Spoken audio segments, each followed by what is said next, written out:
Welcome back, this is Dreddeus with another episode in the San Diego Crusaders franchise. The start into the season wasn't the most great, 0-2 at the moment. The team could be doing better, but then again, our losses were very close. Quick reminder, this series is my new franchise series, and the rules are only veterans aged 30 and older, no trades, no rookies, only free agents. With that said, we're going to head into this week. The mock draft we can completely ignore. We gave away all our draft picks in the last episode. Players to negotiate. These are going to be interesting because I'm just going to let this scroll through while I keep talking. Basically, we will have to re-sign all the players because everybody that we signed was signed on a one-year deal. All right? We picked all of them up out of free agency after the free agent period was over. Because we just couldn't really afford that much. We do have a fantastic cap space, so we might be able to really get things done here. In terms of the players that we want to keep around, we can start negotiations with these two instantly, and I really feel like that would be wise to do that. The main question, of course, always is, do I want to pay them that amount of money, and will they regress? Looking at Fletcher Cox, he's a superstar dev trade. If I give him a one-year deal, that is not as terrible. If I give him a two-year deal, it sort of mitigates everything a little bit more. But of course, it's going to impact us. I do feel like we can get better offers in free agency itself.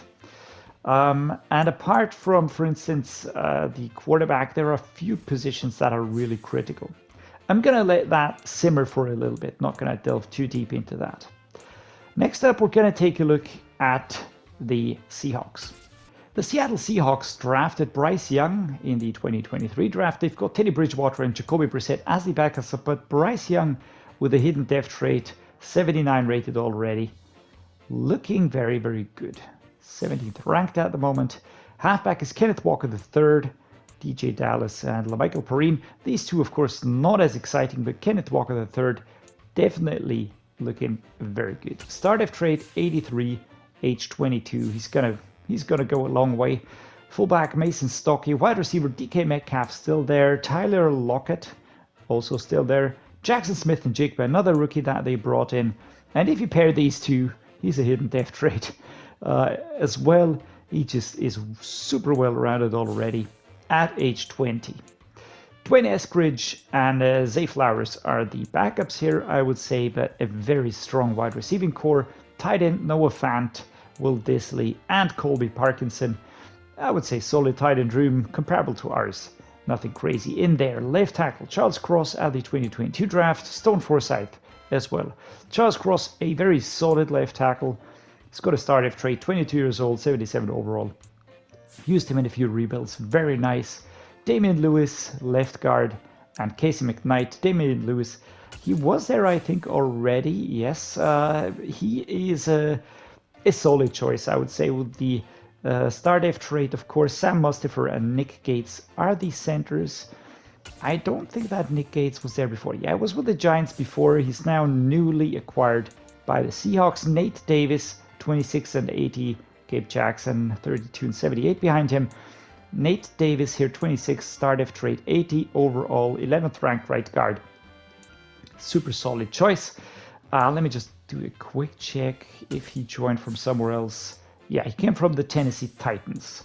Right tackle Rob Havenstein, he came, of course, from the LA Rams. Behind him, Abram Lucas and Blake Freeland. A solid offensive line, I would say. Left edge, Shelby Harris, 32-75. Deshaun Hand behind him. Shelby Harris, not too crazy. He does have that normal depth trait. He was with Denver up to the 2022 season. Right edge, Poona Ford, 27-77 overall. I think he was with the Seahawks before. Yes, he's solid at that position. D-tackle David Onyemata, 30 years old, 80 overall. Keith Richardson, namesake, must be the rock player, of course, for the opposing band, for the Beatles, and the name just won't get into my mind now. What is it called? Please type it down in the comments before I lose my sanity. Painted black is by them, for instance, can't get no satisfaction, and it's completely gone. All right, doesn't matter. It will turn. It will return later. Uchenna Nwosu is the left outside linebacker here. Start of trade. He was with the Chargers. Joined the Seahawks in the 2022 season. Tyreek Smith and Daniel Saucedo. Mid linebacker Jordan Brooks. He's a super solid mid linebacker. 25 superstar. Dev trade 84. 10th ranked mid linebacker. He will only get better. Dante Hightower, 33.76 behind him as a mentor, and Anthony Henry. Next up, right outside linebacker, Rolling Stones. Thank the Lord. Mick Jagger. All right, that was it. That was a band I met, but all right, forget about that. Darrell Taylor, right outside linebacker, 26.75, 24.70. Boye Mafe. Darrell Taylor also looking solid, I guess. Normal dev trade. 75 rated, not too high. Cornerback James Bradbury the 4th, Sidney Jones the 4th. Was Bradbury here before? I think he joined from somewhere else. Yeah, he joined from the Philly Eagles. Before that, he was with the Giants. Before that, with the Carolina Panthers. A true journeyman. Sidney Jones the 4th, Seattle Seahawks since 2021. Isaiah Oliver, 26.75. Tariq Woolen, Trey Brown, and Kobe Bryant, of course, are the backup core here. Not too crazy. Quandre Diggs is injured. That is a huge let up for us, of course. He was with the Seahawks for a long time. Jalen Catalone is a rookie, so he will be playing free safety. Strong safety Jamal Adams, of course, 27 years old, 90 overall. Started trade. A great player. Fantastic player. 3rd ranked strong safety in the game.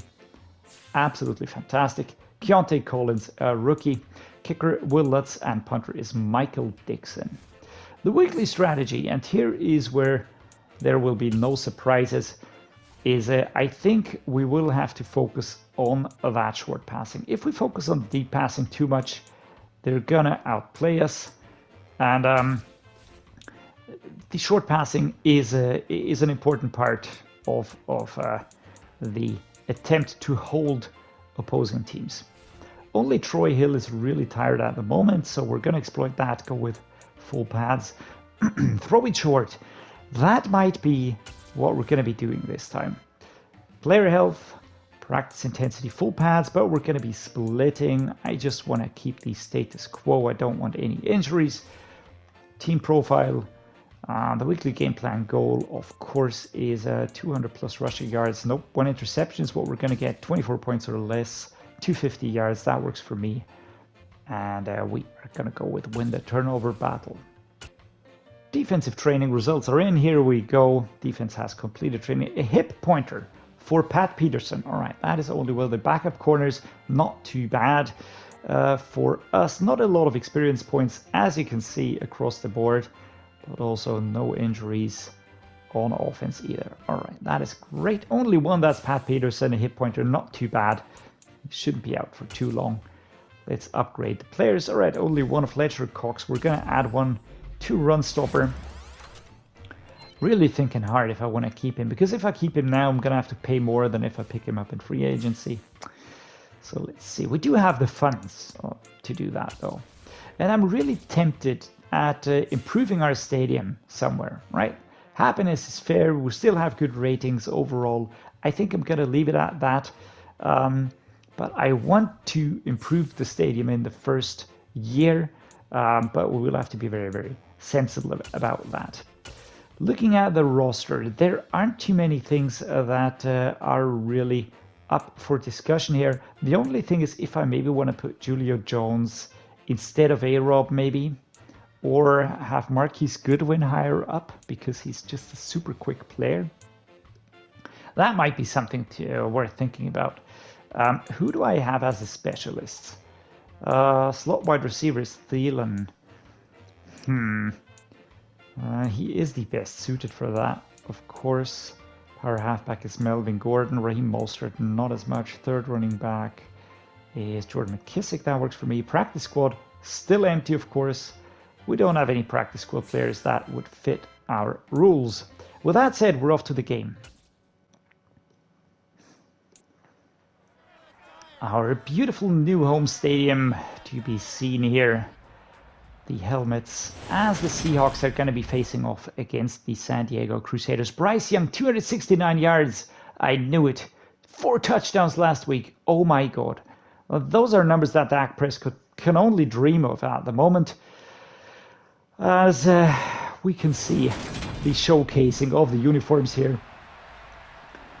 Crusaders stated in the end zones, as the Seahawks are going to be on the field first.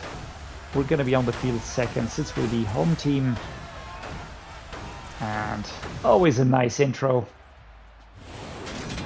With that said, let us start the game. All right, our defense holds them. That is vital, absolutely vital. We're going to go with a halfback dive. Melvin Gordon the third. We're going to start running here. We've got Jordan Brooks back there, who I know is going to be extremely tough to handle as we pick up 3 yards. Melvin Gordon last week, 74 yards. Wasn't too bad. Not sure if he's going to get a 1,000-yard season, though. But maybe. We're going to do our part, right? And off we go. And again, number 59 comes across 3rd and 2. We're going to go the halfback slam now. Only 2 yards is what we need to keep the drive alive. And that is a lot of space that we're in here. Wow, that was well done. 44. Rather 44 now. That was quite the rush. Around, I don't know, 19 to 20 yards. Really weaving his way through there. Couldn't get away from number 33. I think that was Jamal Adams. I think it was Jamal Adams, but that was a good one though. We're gonna let Melvin Gordon have another go at them here. Let's go. Yeah, that was bad. I just ran into the player. Just ran into him, but that was pretty easy to pick me off there. I'm not liking this one. All right, let's see. What can we do? Let's go the double slants here. A-Rob is going to drag the player over there. Then we should have Ertz free. And that is super overthrown. Adam Thielen would have been there. It would have been a good route, but we missed that one. That is not what I wanted to see here. Definitely not. Not after we fought quite hard to get that first down going. I do not like this. I don't like this play here. We are going to go with the 4 verticals here. Zach Ertz. Let's hope we get that done. Hot route for Parker. So I'm going to be looking at Ertz or Parker.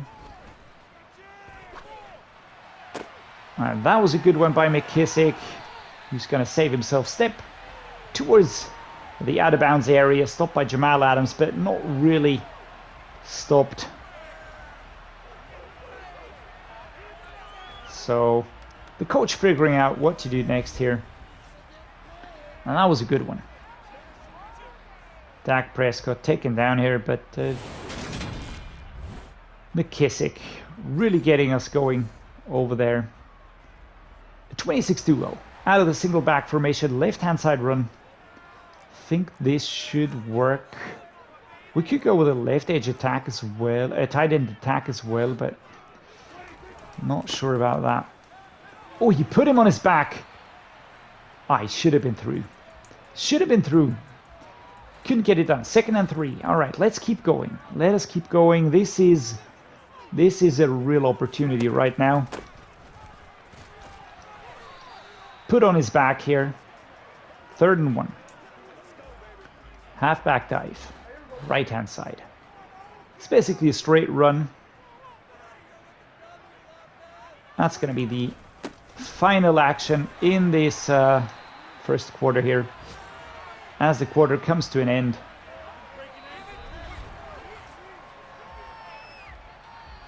And it's been back and forth.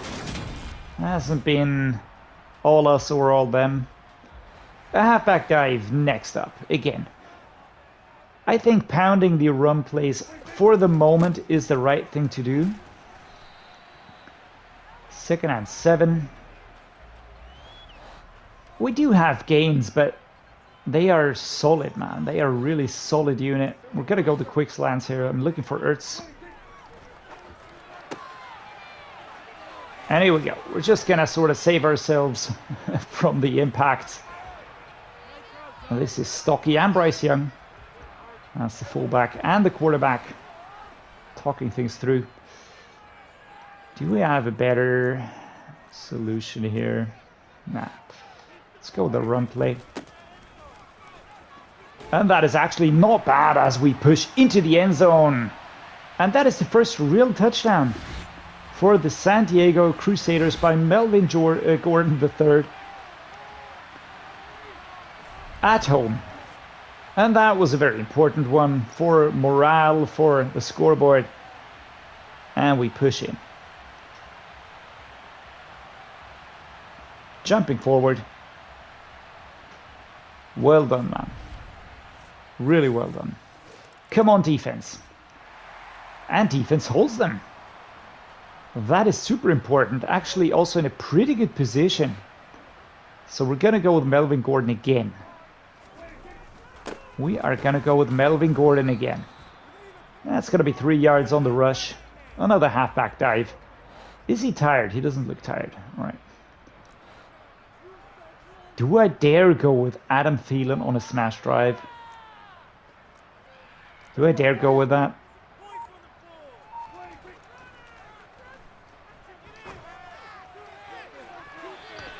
Yeah. That was always going to be opportunistic. That was always going to be a long shot. Let's try the corner strike here. We've got A-Rob. We've got McKissick towards the left. I really like his route as well. So I will be looking for... and taken down. Number 10. Never really let him go. 4th and 4. 27-yard field goal by Graham Gano. Heartbreak Gano, as I like to call him after the last game. Man, that missed field goal to lose us the game, that was brutal. That was really brutal. Really hurt. That wasn't fantastic. Come on, D. And defense holds them again. All right, let us not squander this, please. Oof, Jesus Christ, we're pushed very far back. 1 minute 49 to go. So we're stopped after 1 yard gain only. Let's try the blunt dive here. Left-hand side. It's trying to get some space outside here.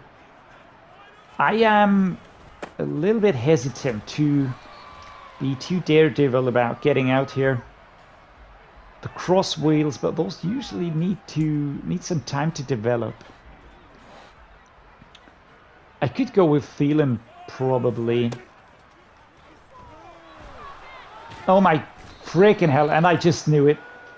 I just knew it. That's a safety. That is a safety. And oh, that was so unnecessary. That was so freaking unnecessary. And of course they're back right away. Oh, we really messed that one up. Just really gave them a lifeline. Come on. Some more Melvin Gordon action.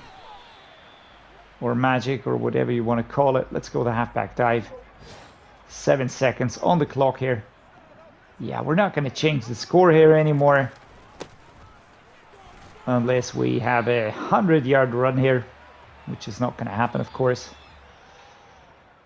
Oh, that safety was unnecessary. Because that put us into beating range again, you know? Alright, so do we go with the throw it short? We don't have that many short plays, actually. I mean, I'm going to go with it. And we're going to defend the short pass because that seemingly worked quite well. Raheem Mostert is the kick returner. Boom, caught. All right, off we go. Let's go, let's go, let's go, let's go. Taken down at the 23. Yeah. Could have even gone for a touchback here. 70 yards by Melvin Gordon today. So what do? Let's go with a halfback power roll. Yeah, let's not do that. That looks horrible. The Y stick. Let's go with a tight end attack here. Zach Ertz.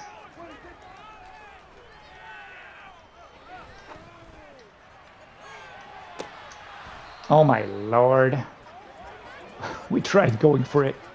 2nd and 10. JD McKissick with a screen. The coverage is there. The coverage really is there. Let's see. Yeah, freaking hell, man.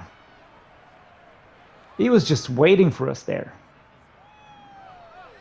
He was just waiting for us to snag us, to take us down.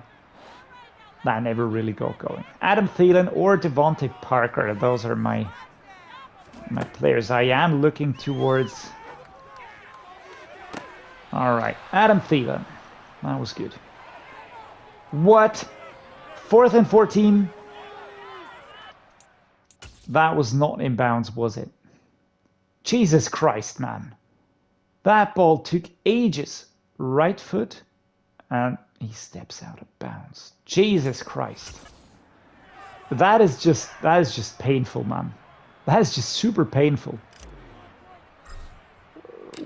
Most of the time we don't play that badly, but in the end,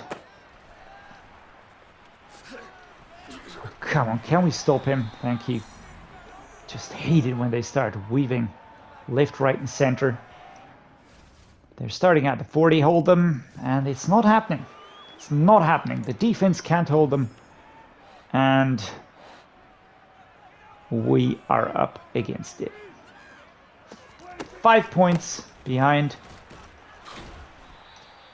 Number 95 with a pretty hard hit. That was the Sean hand. 2nd and 5. I would really like to go for a smash drive or something like that, but I'm just not very confident in my players at the moment. Zach Ertz, he's fantastic, of course. But... those wide receivers, man. They're not making me too happy. And our defense, I really wish that they'd held them. That we didn't have that stupid mistake here. Zach Ertz only getting going for a yard. Let's go. They only have one player back there, so...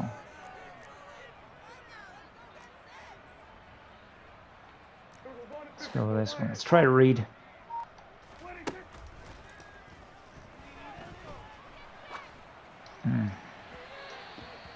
And nobody there. Nobody there.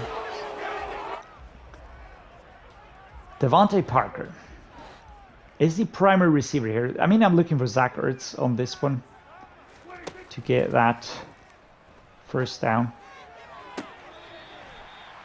1st and 10. All right, 46 seconds to be played as Zach Ertz goes out of bounds. Moving the chains. I mean, that was a good pass. Why didn't Adam Thielen get that done before? Let's go the halfback counter. Gonna go towards the left-hand side. Ball is underway, and that is a lot of space to go into for Melvin Gordon. That was great. That was really great. I'm just gonna let the clock run down, I think. Or do we go with a screen here? They're scrambling to get into position. Let's go. All right, and this does look like a very good opportunity here. Number 17, he was never going to let us go, of course, but the quarter comes to an end. And we are moving forward. 2nd and 1, of course. Momentum is stacked against us. We have to acknowledge that one. Gonna go with the smash drive now. And I'm gonna put Thielen on a slant. I want to have him over there on the right hand side. Oh, beautiful, wasn't that? Wasn't that beautiful? Please say yes. All right, 4 minutes 48 on the clock, 1 yard to cross. And that was a really, really fantastic play. Going out towards the right-hand side, he was pretty open. I mean, he couldn't step that 1 yard into the end zone, right? That is impossible, of course. We're going to go the mountain halfback plunge. We're going to have Troy Hill going in motion. No, that's Taysom Hill, sorry. Oh my god, I can't even push past those players. Yeah, exactly. My thoughts exactly. That the player here is gesturing. Why are these plays so complicated? I just want to have just a slam in there and that's it. Be done with it.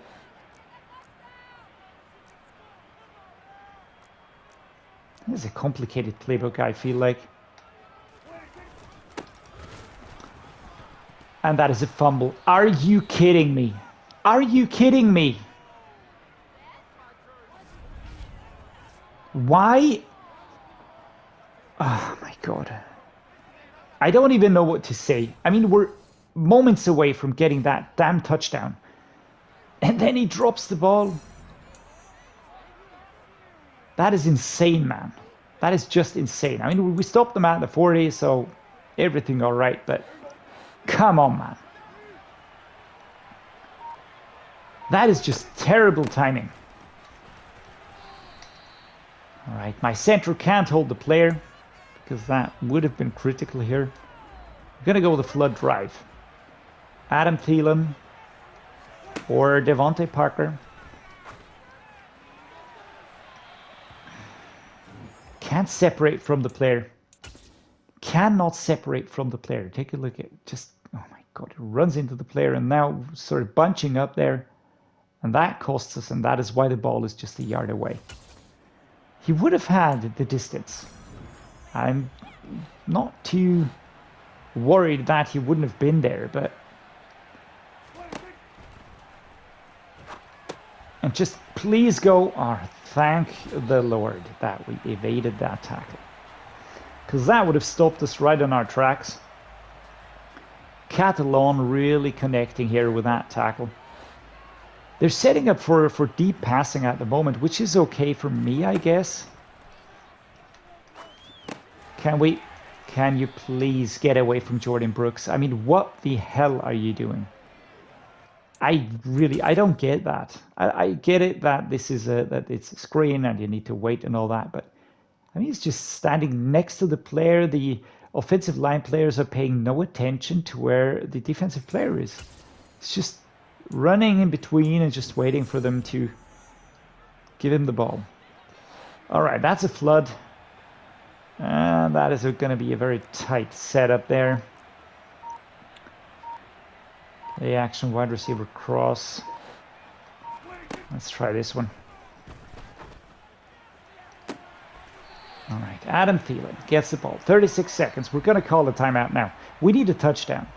We don't need anything else. We don't need the field goal. We need one touchdown to bring us into a good position here. All right, they are reacting here. They're setting up like this. Can I exploit that? Can I exploit it going with a 4 vertical? Can I put Zacharias over there? All right, let's go, let's go, let's go, let's go. All right, I get the ball, but it's a flag. And is it going to be an offensive holding or is it going to be pass interference? Pass interference. Defense. Oh, thank the Lord. I think we are going to decline and accept the touchdown with 29 seconds. Let's get that field goal. Let us get that field goal. And then defense, 30 seconds, guys. And they draw the game. And they draw the game. 5 seconds on the clock. Maybe I should have not have taken the field goal. Maybe I should, the The touchdown. Maybe I should have gone for something else here. There we go. Right, 101 yards for Melvin Gordon today. 18 and 18. It is going to be overtime. It is going to be overtime. It says the Seahawks can't decide, right? They elect to receive. Well, that is a huge surprise. We're going to defend right. If they get into field goal range, if they score a field goal, then that'll be it. We're going to kick off right here. There we go. There we go. Perfectly timed. We're going to put the ball out. Why the flag? Because it's out of bounds, right? Free kick out of bounds. Kicking team. I would have liked if that was a punt. And there we go. There we go. This was even over before I could do something. Decided in overtime. And the Crusaders lose again. It's the third loss in a row, the third close loss in a row. This time we went into overtime. Oh, that hurts.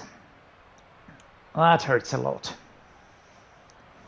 It's really like to get a win slowly but surely. But I was sort of expecting this to happen. Sort of a very tough start. A quick analysis, no interception for Dak here. That was good, but then again, I felt like we just couldn't hold on to that in the overtime. 46-yard run, Kenneth Walker III. That was basically the game. We couldn't even do anything in overtime anymore. Melvin Gordon was great, 101 yards, 1 touchdown. But that fumble, that is again a small mistake, but that costs us. Noah Fan, Jackson Smith and Jig, but Zach Ertz on the catching. I don't have that many players catching, but at least Adam Thielen is getting in on it. On defense, total tackle leader was David Onyemata, Donta Hightower. Sack leaders, Isaiah Oliver, Sue, Marcus Lawrence. And 1 interception by Steven Nelson, our cornerback, number 21. With that, we sadly have to acknowledge another loss. Next week, we're going to be playing against the Saints at home, then the Bills, and then the Commanders away. So I wouldn't say that things are going to get easier as time goes by. I think we're currently getting the maximum out of the team, to be honest. But yeah, it always is a lot of luck that is needed as well. It's a field goal against the Jets. It's that missed field goal at the end against the Chargers. And the Seahawks, same thing, that fumble. Really hurting us, really hurting ourselves with mistakes. At least these two would have been in our own hands. The Jets, I can't remember anymore, but I bet there was a missed field goal in there as well. So, with that said, guys, I hope you enjoyed the episode. I hope you enjoy this type of franchise here. Let me know what you think in the comments below. This is a little bit of an experiment for me as well. I'm especially looking forward to how this season is going to end and what the off-season is going to be like, because players that are currently 29 will be 30 then, and will start to be eligible for us. At the moment they're not, but then they will be, of course. So, you know, if you go to the NFL, if you sort by age, there's a ton of players up here that are just, yeah, they're in our territory as well. There's fantastic players in there, don't get me wrong. But the further you go down, the further you will see players that might be interesting for us come next season. Laramie Tunsil, Chris Jones, Emmanuel Ogba, Jonathan Jones, Matt Milano, and so on and so forth. So there's a lot of players in here that are going to be 30 and that will be eligible to play for us. We won't be able to trade for them, but as soon as they're free agents, we're going to go for them. And this is really the common theme here. This is what we're going to be trying to do, to bring in good players, great players, build the best team we can with these aging players, stop regression as much as we can, and yeah, just get the most out of these veterans. Hope you enjoyed it. If you did, please drop me a like and subscribe. So many of you watching haven't subscribed yet. Please do that. It means a lot to me. It helps the channel a lot as well. I appreciate each and every one of you. Thank you to all my subscribers. You mean a lot to me. And as always, thanks for watching and see you next time.